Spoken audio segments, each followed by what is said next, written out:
What's up, guys? Hey, here with my boy Matt. What'd you do, Matt? I got 9th place at regionals. What'd you play? I played Prank Kids Brave. Hell yeah. Any shout outs before we get into it? Shout out Zaid for helping me with the Floanderies matchup. Shout out myself for buying and selling cards. Nimbus Cloud TCG. Check me out on Facebook if you want to sell stuff. And let's get it. Hell yeah, let's get into the profile.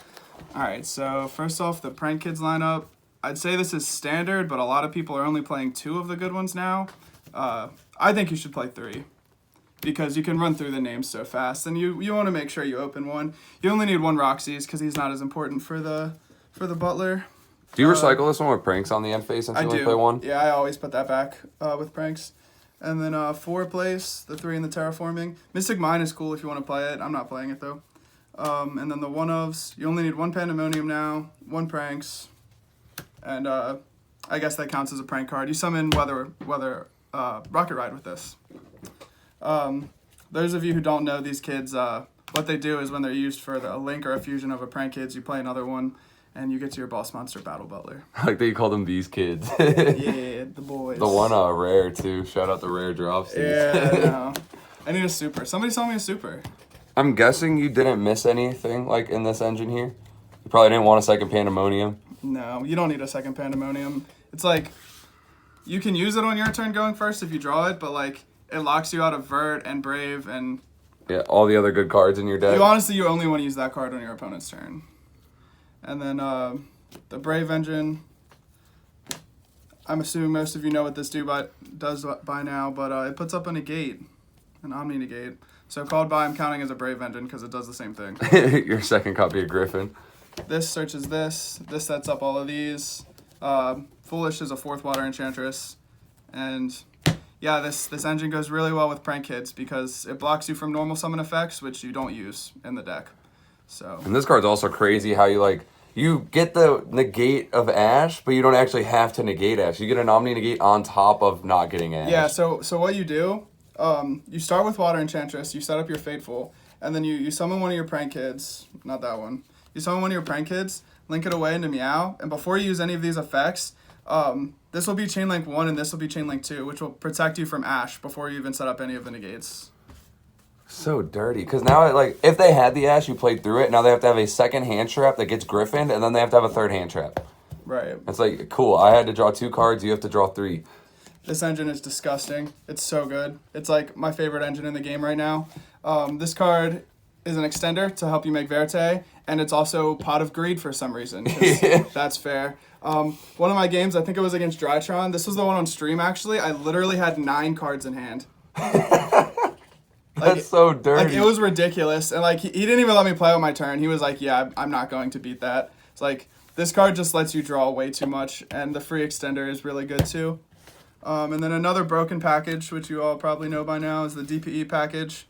It's just really good in this deck. You gotta play it. You don't even have the Speed Duel Secret yet. Come on. I think I have one. And then the hand trap lineup. You want to play a ton of hand traps this format because that's just how it is. So these are the best ones. This one stops Brave. This one's just generic. It's like the weakest one, but it's good against every deck, so you play it anyway. This is the most powerful one, definitely. And especially when you draw this in combination with one of these, because like you wait until the very end of their turn, you Nibiru them, and then they chain Griffin, and then you chain this, and it's the FTK. Yeah, you retire them. Yeah. Or this counts for those too, with Griffin specifically. It's funny, I opened this in one of my hands going second at the later rounds, and I thought I would win for sure. And then he still had Fusion Destiny in hand. No! Yeah, it was crazy. He makes Vert. So I'm like, okay, he doesn't have Fusion Destiny in hand. Time to do this. And then, yeah. And I didn't draw Brave. Like, my only engine was Prank Kids, so DP was enough to beat me, unfortunately. Damn. Yeah. And then the one of Ghost Spell. I'm playing the one of because this hand trap kind of just, like, destroys this deck. And I'm playing Crossout Designator, so... So it's like a Garnet, quote-unquote, but it's insane still. It hits a lot of different cards. Yeah, I just needed to play one more hand trap to get to the number 1. So I could have played another one of these, but it is But you'd rather the Crossout be stronger than the one hand trap well, slot actually, maybe be stronger? I added the other 2 Ghost Spells to my side deck. We'll talk about that in a minute. But for the extra deck, I got these cool tokens. I would shout this guy out, but he didn't want to collab with Zaid, so he lost his chance. Nah, dude, go ahead, shout him out. That way, when people start buying these, they know to hit me up for the sponsorship. I got these from Pao Manga Mats, P-A-O. Yeah. They got fair pricing, good shipping. They look really cool. Their stuff looks insane. Yeah, honestly. I like them a lot. So we have the prank lineup. This is a 1. I would totally play 2 if it wasn't, but it is. This Would is you play 3 if it was at 3? Probably not. I feel like 2 is enough. This card is this is how you combo off of one prank kid. You just link it away and then bring on another one in this, and then you go into this guy. You could play 2 of this if you want. The reason I play 3 is if they imperm you or they Valor this, you have to go into a second one. And then, I don't know, it just lets you play through extra hand traps. And in Philly last week, I lost a game because I didn't play 3, so I said I'm playing 3 this time. Did you end up winning a game because you played 3? No, I don't think I ever played the third one. But, yeah, you could play 2 if you want. 3's cool, though. Bow Wow is super important for the combo. Add 2 back. This card you don't have to play if you don't want. I don't think I made it a single time. It's good against back row decks. It's, really good against back row decks. So if you don't play, you should probably side it. Did you not play against any back row decks, or did it not come up? No, I didn't play against any back row decks. You said you did at Philly, though, right? I did at Philly, and it was good then. This works the same way as Battle Butler, to where you can banish this from your grave to use its effect. So it's 2 Harpies Feather Dusters, which is pretty crazy. And it's a tribute to plays around Skill Drain, too, which is really nice. Yeah, it just plays around everything. That card's great, but it doesn't come up often. And then the Fusion lineup, you have Rocket Ride, which is important for the Pandemonium combo or Instant Fusion. Weather Washer, you make on your opponent's turn if your hand sucks or if they hand trapped you into Oblivion. I didn't make this card a single time. It doesn't come up a lot, but you have to play it in case it does. 2 Battle Butler. You can play 1 if you want, but this is the best card in the deck. This is what the deck does. It's like this, quick play, pop all their monsters. This pops spells and traps, this pops monsters. And it's not once per turn, it's not once per chain. You just get to do it twice, and it floats. This card is ridiculous. Have you felt, does the second one come up for you? It comes up sometimes. But, you can play 1. Mm-hmm. And then the DP. He's mighty. I play one of this on Master Duel because it's a UR. Yeah. The Link lineup, Link Spider is... I see people aren't playing this card, but I think it's very important. If you have to use your Griffin on your turn, you can now link away your Brave token for Verte, or you can link away your Nib token, or you can link away your Prank Kids token. There's 3 different relevant tokens in the game. You should play Link Spider to go into this guy. Really fair. This card's fantastic. It lets any 2 extenders become a Pot of Greed and a quick pop and a boss monster that comes back. This card's just... should probably be banned. And then the Kill You package, you go into Unicorn and then into Access Code. You pop their board, you attack for 53, you win. How often did you do this versus just swing with all the guys from Butler? Not very often. A lot of times, if you're going second, you can make it instead of the Butler board, because if you play through their negates and don't win, with Brave, it's so easy to just set everything back up. So even if you're not winning when you make this, you can make it and pop their board, and then they have less follow-up. Yeah, it's just the fact that it's hitting the Faithful also on top of clearing everything. Yeah. My Fluanderies deck was noticing a lot that when the Faithful just floats, it's kind of obnoxious. They get so many resources out of it. For sure. How many cards was the main, by the way? I don't think we said the number. Oh, we didn't say that. So I'm playing 50 cards in the main. Zayd was telling me that I should play 60 with Small World. It hides the bricks, and you can still search everything. You up the number of Roxys, and... You get to see Souls more, too, because you're adding, hypothetically, 3 copies more when you want it. Right, and Souls is my favorite card. So you could play 60 if you want. You probably shouldn't play 40 if you're playing DPE, because you'll draw your bricks way too much. Yeah, and then especially with Brave, too, you probably... have Brave bricks, too. There's 5 bricks in the deck. And obviously the Prank Kids' names aren't bricks, but the more you draw, they are. Yeah. Right, you're right. The perfect hand would be Brave... any of the Brave starters, 1 Prank Kid, and 3 hand traps. Yeah. Or Brave, Prank Kid, Souls to draw into hand traps, and then to just make Vert. And then Fusion Destiny and Instant Fusion are god cards. Instant Fusion. Oh, that's a card I'm not playing in the extra deck that I want to talk about is Totally Awesome. That card doesn't come up a lot, but Instant Fusion makes Totally Awesome, and that card's really good. But it's when you're not playing Poly, it's a 1-up to go into it. So I just didn't want to play it. The side deck, I'm playing 3 Droll. I put these in at 2 in the morning the night before the tournament because I was having a problem beating Floanderies and Drytron, and this card is really good against both those decks, and it came up twice against both of those matchups. So I was really glad that I put this in. 2 a.m. thoughts be the best. Right. One time I drolled a Drytron player, and he goes Gamma, and then I go Ash, and then I win the game. He, ended on nothing. Nothing at all. Because, if this card resolves against Drytron, you win. They go so neg. Their hand has to be insane, and they still put up nothing. Yeah. Yeah, I think the best they can do under draw is maybe, a DPE. The extra 2 Bell. The reason I put the extras of this in the deck is, for one, the mirror match. This is a god hand trap in the mirror match. If they do the Pandemonium combo, you hit Rocket Ride with this, you win. If you hit Bow Wow with this and it resolves, you win. And if they don't open pranks, it can still just hit Water Enchantress. Yeah. Yeah, so this card's good against the mirror match. It's good against Brave, and it's good against Eldritch. Because it hits Sanguine and Black Elixir or whatever. One of the problems I was having against Eldritch is that I have to side out 16 cards in my deck that do nothing. So I was trying to put more cards in my side that actually do something against that deck. So yeah, and it's cool that a card like this has a lot of overlap in a lot of matches. It's also sick against Invoke decks because it hits Nadir's Servant, and if they don't have the the field spell, it hits Invocation, and if DPE's engrave, it hits that. Yeah, so this is a good hand trap. And now for the spice. Shout out Zayd on this one. The D shifter with crossout designator. So Floanderies is a disgusting deck, and if they play Dimension Shifter against me, I lose. It's literally that simple. You can put up a Griffin, maybe.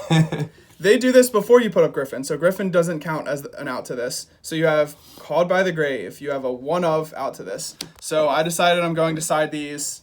They're good in a lot of other matchups too for hitting hand traps, but specifically for this because I needed outs to Shifter. And it came up. I did it against Dave, one of the best players from our locals. I did it against him and it won.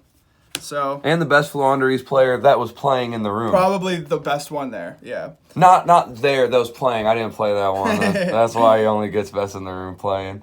Okay, and then I have Twin Twister. This card is for Floanderies and the mirror match. You hit against Flunder, you hit their trap, you hit their field spell. You get to play without having to deal with them playing 50 cards on your turn. In the mirror match, you hit Pandemonium before they get to the main phase, and they can't chain it, and you win. If this card resolves in the mirror, you win.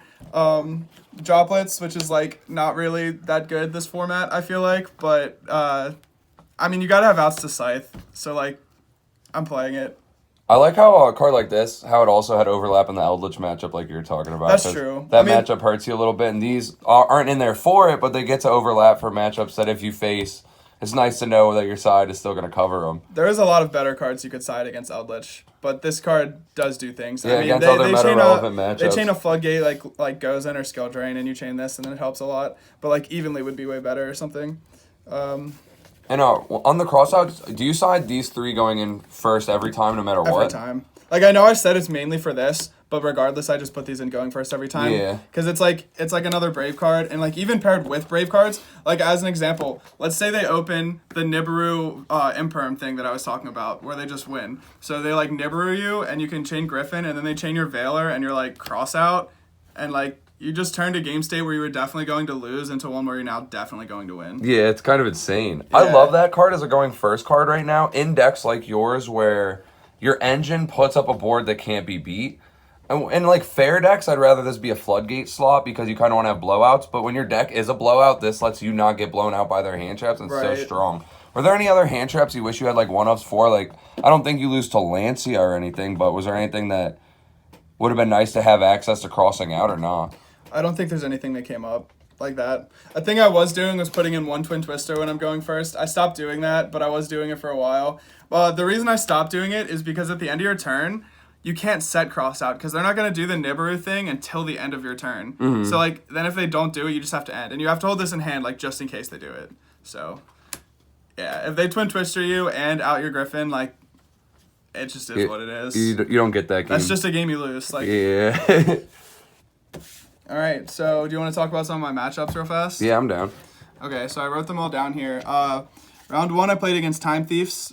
Sorry if you play Time Thieves, it was free. Round 2, I played against Brave Virtual World. That deck's pretty good. They scythe you with the Baron Beatrice stuff. I went first. I won game 1. I went second. I lost game 2. Like, that's how it goes. You didn't draw droplet. And a funny thing that happened game 3 with this matchup, I forgot to bring back my DPE. It was really early in the morning and I was not warmed up yet. And so I'm like, this is a mandatory effect. Can I just bring it back now in my main phase? And my opponent's like, no. And so I call a judge and the judge is like, no. And so then I appeal it and the head judge says yes. And I'm like, let's go. Always appeal if you disagree, boys. Definitely appealing is a resource you should take advantage of. I would have lost that game without my DP. Yeah, that card's insane in that matchup. It's like, that's not a hit on the deck. Like, that was just completely my fault forgetting to bring it back. Round 3, I played against Sky Striker. That was the game where I got Nibbered, I used Griffin, and then he used Valor, and I chained Cross out. It was absolutely gross. And then I had Called By set to banish his Ray. Like, I'm sorry to that guy. Like, he wasn't even mad. He was like, you just opened God. Like, there was nothing I could do. Played against Brave Phantom Knights. I lost game 1, so I thought I was going to lose, and then they bricked hard game 3. Then I played against Drytron. I opened 3 hand traps. That's how it goes. Round 6, Floandery. Shout out Dave, actually, because, yeah, that's the guy I was saying. He's, like, the best player at our locals, and I had to take him out there. He beats me every time, so it was funny as shit that I beat him at the regionals. But didn't you say prior that you were 0-5 against him, and then you beat him at our last locals, and then facing both of you undefeated at the regional? Yeah, I beat him twice this week. That's improvement, baby. Round 7, Drytron. This is when I played on stream, so you could actually watch that game if you wanted to. What was that? Ghost Corp something. Ghost Corp YGO. Yeah, Ghost Corp YGO. Yeah, I was on Twitch. stream Check him out. because I was still 7-0 or 6-0 at this point, and then I won this game. I did not think I was going to, actually. I'm going second. Yo, shout out Corbin. Corbin was watching my game on stream. I'm going second, and my only hand trap is Ash. So I'm like, I lose, right? Like, Ash is not enough to stop that deck. I Ash's Nova, and it stopped him. I was just lucky as shit. I don't know. I guess Gamma was the only name he had in hand, so, like, without letting him get to Alpha, like, yeah, that was not supposed to work, but it did. Round 8, I played against Brave Red Rose deck. It was kind of a unique deck that I haven't seen before. How many cards was it? Was it the 60? 60, I believe. Yeah, I don't want to talk about that round. I kind of got, like, sharked in a way, but, yeah. Can I ask Shout what out it to is? not that guy. I won't exactly say I got sharked because it was kind of, like, my own fault, but I was, like, really burned out at the end of the day. I said activate Prank Kid's Place and accidentally set down Pandemonium, and it was literally, like, a fifth of a second before I pick it up and grab Place, and I'm like, I said activate Pranks. I said activate Pranks, and the guy forced me to activate Pandemonium and wouldn't take no for an answer. And the judge ruled in their favor. The judge ruled in their favor, and I just had to, it's just had to be how it was. And then round 9 is the game I wanted to talk about. So it was the mirror match at table 1, last round. Game 1, I open. I actually already talked about game 1. That was when I opened the Nib Imperm, and I thought I was gonna win, but then he still had Fusion Destiny. And then game 2, he drolls me. I'm so burned out at this point that, like, halfway through my combo, I forget that I have to play around Droll, and I, like, summon Roxy's. And for those of you who don't know, when you're under Droll, you can't summon off Roxy's because you have to resolve the first effect where you draw to be able to summon. Yeah. So I just threw the game. I literally just threw the game, and I'm like this. I'm like, oh my god, I just threw. And this guy literally asked me if I want to go back. And I'm like, we're at table 1, round 9. And he asked me if I wanted to go back. I'm like, this is the nicest guy I've ever met in my life. It's like, shout out that guy. His name was Trevor, I think. And Shout out Trevor. Yeah, shout out Trevor for real. He had pink hair. So I end up winning game 2 because he let me go back. And then game 3, there's like 2 minutes left in time. And you know how prank kids are. They burn. I totally could have scummed him for time, but I couldn't bring myself to do it because of how nice he was game 2, man. And then I end up losing in time, and it's like, I don't feel bad about not scumming him because he was such a nice guy, but dang, I was this close, bro. This close to second place. Oh, man. And then you were X2 then, right? I ended up X2. I went from 7-0 to X2. And the second highest X2, one X2 snuck in. Shout out Calvin Tahan. See, what I don't understand about how he snuck in above me is that I was at table 1, rounds 6, 7, 8, 9. Like, I was literally at table 1 all day, but I'm not the X2 that snuck in. But oh well, it is what it is. 9th place is still a good run. You got anything else you want to say before we wrap it up? I think that's about everything. All right, hell yeah. Thank you for the profile, and we'll see the top 8 once you decide to get the top 8. Yeah.